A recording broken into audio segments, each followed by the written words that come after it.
So today I thought I'd try something different from my normal music videos. I also do some guitar repair work and setup work and basic luthier work. And so I thought that today I would make a little video of me working on this guitar, which actually belongs to my brother-in-law. It's a Taylor 210E SBDLX, which I believe is no longer in production, but really lovely guitar, mid-price guitar. It's got 1/11/16 at the nut, Sitka spruce top, and it's a laminate, Taylor laminate back on it. It's got the expression system in it, which is a very good system built in to the bridge with a microphone. So I've done some initial looking at this guitar. I've taken off the little truss rod cover and had a look at the setup. The strings were way too high on this thing, which just makes it overly difficult to play. I've done a quick adjustment on that. String height was sitting at around 2.5 millimeters, which is again way too high, and part of the reason for that was not just the height of the bridge saddle itself, but the actual neck situation. So therefore it was giving the guitar too much what they call relief. So what we're going to do today, or in this video, if not fully today, is we'll straighten the neck out. We will clean the frets. We'll clean the fingerboard. We'll give the frets themselves a polish. We'll check the neck relief. We'll set it to the right height angle, and we will possibly shave a little bit off the bridge saddle to just bring the strings down to in around 2 mil. Okay, so I've made a little adjustment to the truss rod using the 7 mil hex key that fits the Taylor guitar. So what we're going to do now is we're going to take a neck straight edge, and we're going to take a 5/5 feeler gauge and just see whether or not we have been successful in trying to straighten the guitar neck.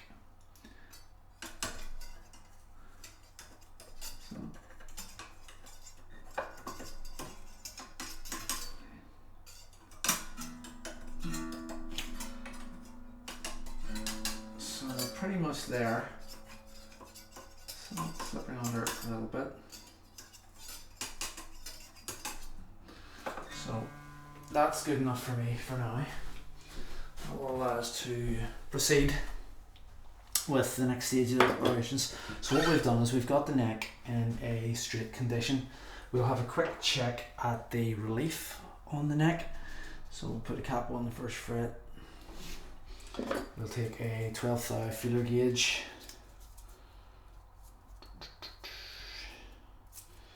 And we will fret the guitar at around the 17th fret and just check to see how much relief there is in the neck. The reason why we put the cap on the first fret is to take out any inconsistencies that the nut might bring in terms of the actual height of the strings through it.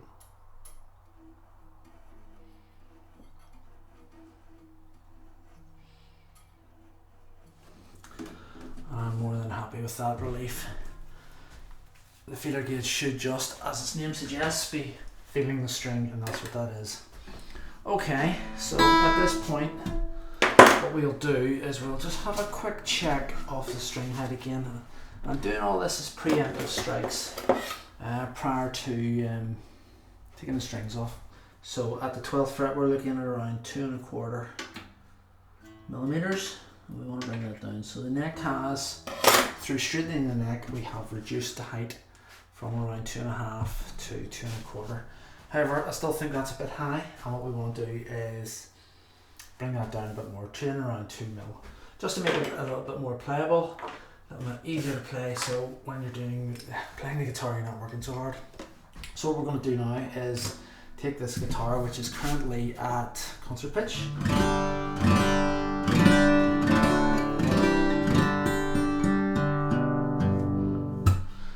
take this guitar, we're going to detune it, and we're going to remove the strings. Now what we're going to do is, as I said earlier, we're going to start by looking at the fretboard and cleaning it up. It's not too bad, the frets themselves are exhibiting a little bit of wear, but this is a guitar that's well loved and well used. So we'll start by removing the strings and then doing some work on the fingerboard.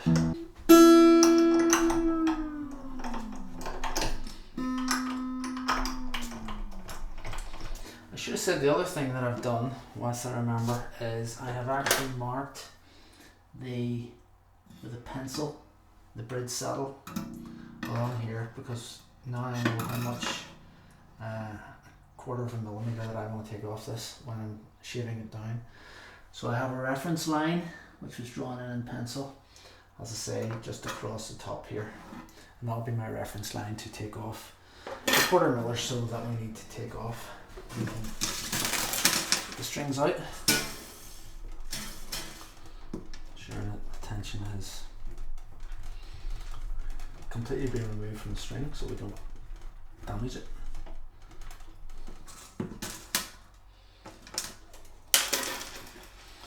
And there's always one. Needs a little bit more encouragement than the rest. So there we go. Strings are off. So now we can take a look at the fingerboard up close. This is where a little help will come in to my eyesight. There's a little bit of wear, as you would expect from someone who plays largely down the lower end of the neck.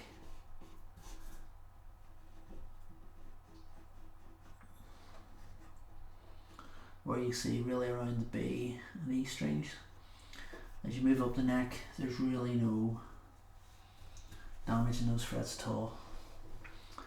The seating of the frets is good, there's no sharp edges, so I think this will just be a polished job. We'll try and polish out those indentations. We'll put a little carbon from pencil lead in there just to help the strings as they move through the nut. And yeah, first thing I want to do though is just give the fingerboard a little clean. It's not too bad actually, but so we'll do that next. Okay, so what we're going to do now, having got the strings off, is we're going to give the fingerboard a bit of a clean. There's many different approaches that luthiers use to cleaning fingerboards, and there's much discussion and much heated debate from guitarists because we tend to get fired up about different things very easily as to what is the best stuff to use, and people obviously talk about the impact of the fingerboard. One of the tricks that luthiers used is actually lighter fluid. It dries in quite quickly, it doesn't leave a residue, and it's non-invasive to the fingerboard. So we'll put a drop on and we will work in to the fingerboard. Now we're going to be coming back anyway and applying some lemon oil and linseed oil mix that I use to lift the grain out, because the lighter fuel in itself will dry the fingerboard out further. This fingerboard is not too bad, I've seen worse, and you can already see some of the dirt starting to come off onto the cloth. It's not massively invasive to the guitar, which is good, but it just gets the sweat and grime that is an inevitable part of playing off the fretboard. And as I say, there's actually not too much dirt coming off this fingerboard, which is good, which is what you want to see. And I would have expected most of it down at the nut end of the guitar, knowing the guitarist who owns this guitar and his style of play, which is very much finger picking, open chords and bar chords too, but largely down at the nut end of the guitar, and that's, as I've already said, that's reflected in the wear on the frets that we've seen around the first, second and third frets of the guitar. And this is actually not too bad because there's not a lot of grime coming off. What I like to do is get in using my fingernail just in behind the frets.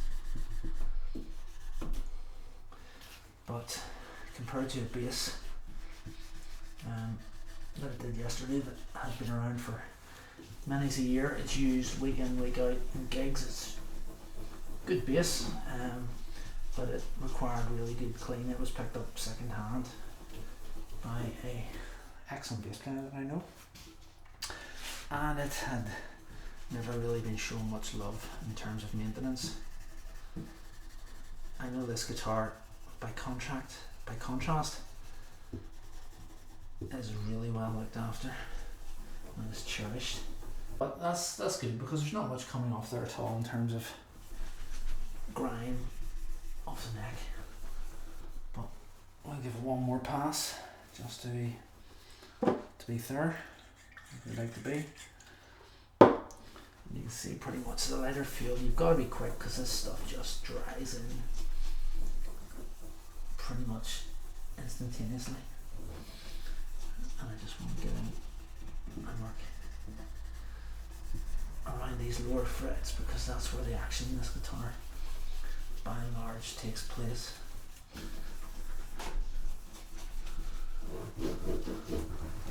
But we'll not forget about the dusty end of the neck either. But there really isn't much, again, on the cloth to show that the guitar is particularly dirty. Before I put the strings in the guitar and I've finished all the setup work, I'm going to give the guitar a good clean so we can get into in around the headstock area and around the tuning pegs. Just want to check that those are tight. I think that's us pretty much having cleaned the guitar. I'll maybe just check those tuning pegs. Okay, that's a little loose.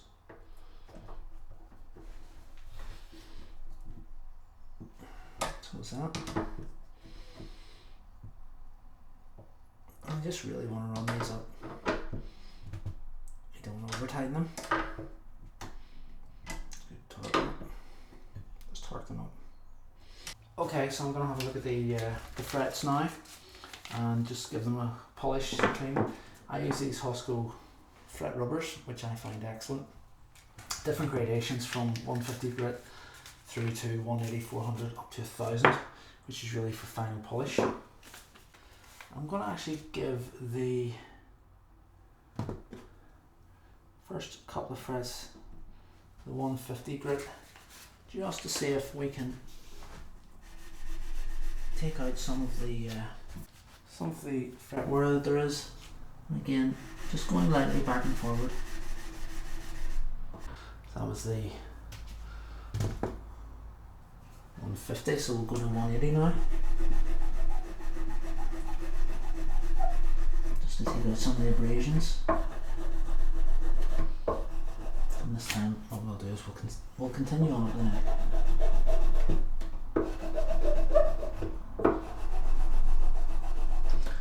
Just to give the frets a nice clean and polish.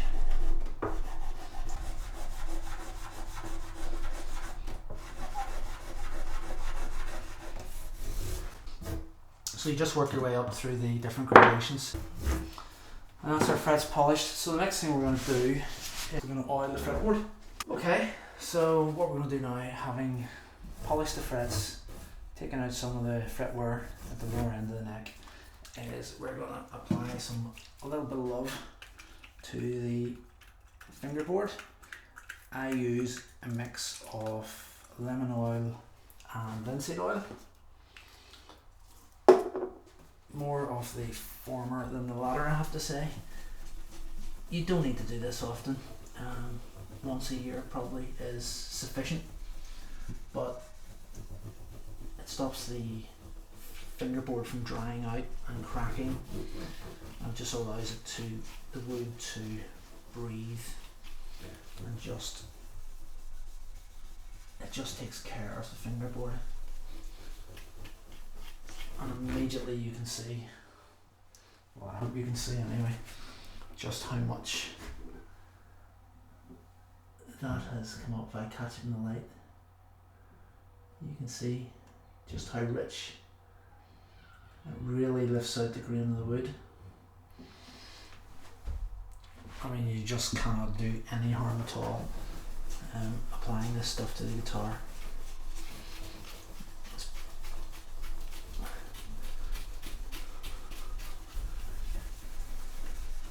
Apply it on and immediately then rub it off. That's that. So the next thing I'm going to do is I'm going to give the guitar a basic clean. Okay, so now that we've oiled the fingerboard, what I like to do is just get in and give a preemptive strike around dust, and this guitar has plenty of it. As I said, I've already tightened up the tuning peg nuts. Well, really, this is probably a good time as any to do a quick check on the neck straightness. Again, the key to that was to have a neutral position from which you start your setup. So 5/3 feeler gauge.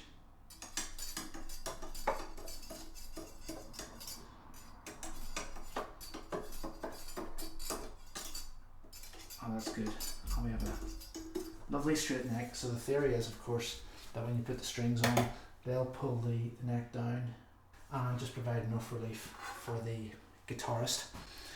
Whilst I remember, I'm just going to run some pencil lead into these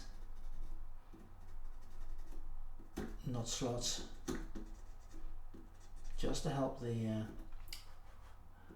strings glide through. So that's us. We're now ready to remove the saddle, which in an acoustic guitar is easy. You just lift it out. Okay, so we've now marked up the bridge saddle.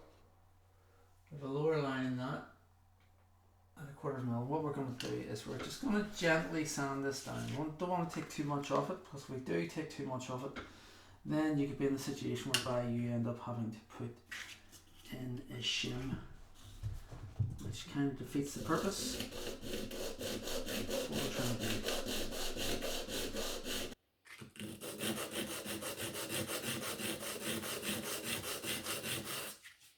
It really doesn't take much.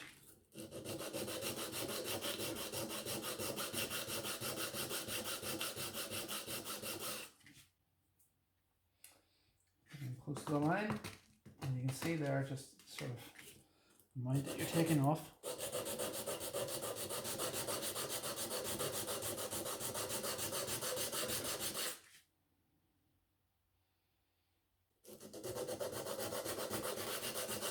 Always remember to rotate it to ensure an even sand, and obviously you want to use a relatively even surface as well. The hand will put pressure unevenly down, so that's why you turn it and rotate it. Okay, and we're nearly down to the line now. You can see that. So I really don't want to take too much off it.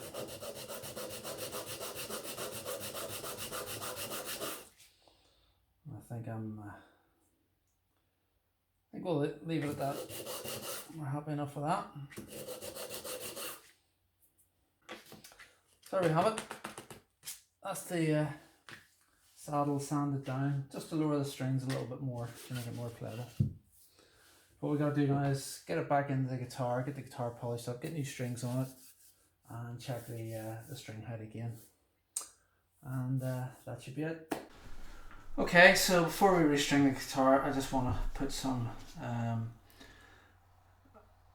Carnaby guitar wax and polish on it, just to really bring up the surface on it, just to give it a little bit of love. I'm best doing this now because when you obviously get the strings on, it becomes a lot more inaccessible. I also like to do this over the fingerboard after I've oiled it, just to make it even more playable, and also to keep in the oils that I've put into the fingerboard. And then we'll give that a good polish. We'll do as well.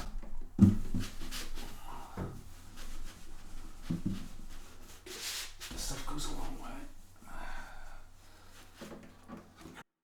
So we'll let that sit for a minute or two until it goes white, and then we will buff it up.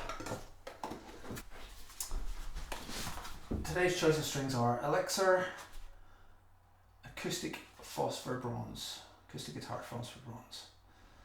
So, should be good. Always like Phosphor, Bronze strings myself. I'm restringing my guitar, so we'll get those on and we'll see how she plays. We'll put the bridge saddle back in. We'll do a final check on the neck relief, neck straightness, and then give it a final polish, and she'll be good to go. Okay, so now we've got the strings open, the Elixirs. We're going to put the first E string on. It's a 56 gauge, which is quite heavy, so we'll see what that does to the neck. I've checked the neck straightness. I'll just check it again actually. It is pretty straight on the money. Yep, that's a straight neck, which is great. So obviously the strings on it being a heavier gauge will put some relief into the neck. We've oiled the fretboard, oiled the bridge, which a lot of people forget about, but it's wood. And we've polished the surface, the spruce top, with a Canoe Bay wax. So now let's get the strings on, starting with the 6th E.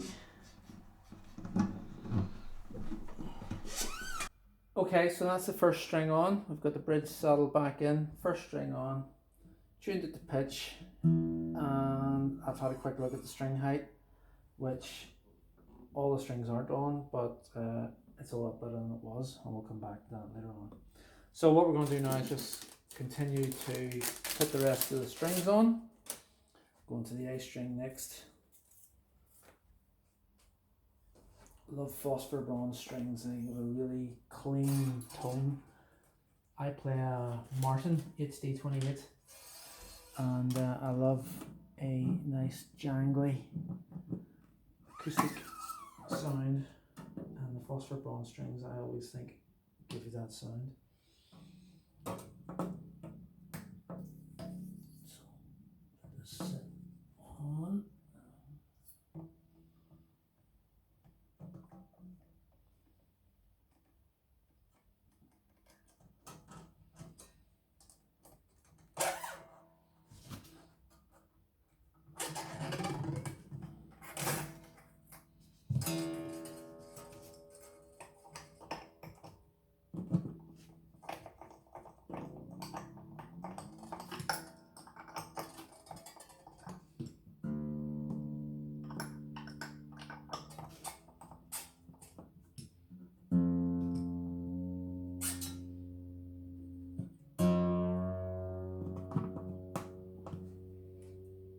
Okay, so that's the A string on. I'm going to continue now and do the rest of the strings.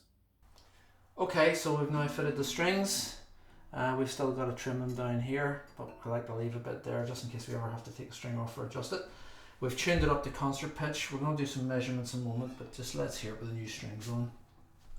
See what it sounds like.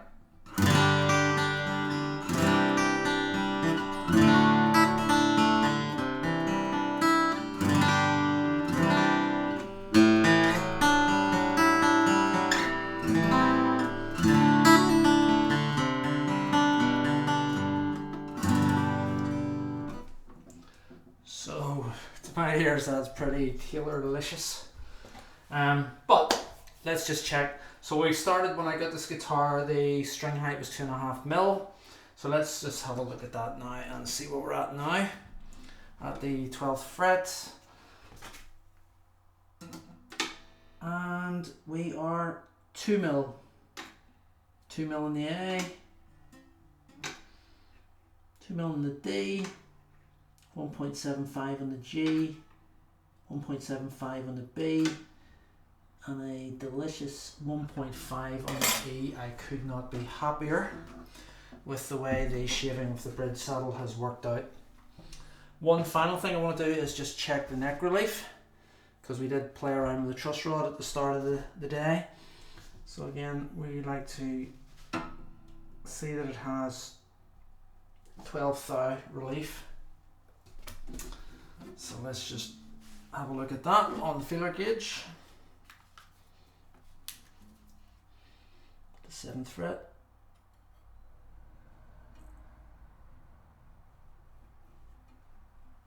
That is just delightful. That is exactly as I would have wanted it. So what we got to do now is close up the truss rod, nip off the strings, give this guy a fine polish, and Joel, your guitar's ready for you. Okay guys, I hope you enjoyed this video. A little different from what I usually do with the music videos. There's probably different ways of doing what I've done, but it's the way that I know. The guitars come out really well, really pleased with that. So until next time, when I have another music video to present to you, thank you very much for watching. Thank you to those who have subscribed and liked my videos, and see you soon. Thanks, bye.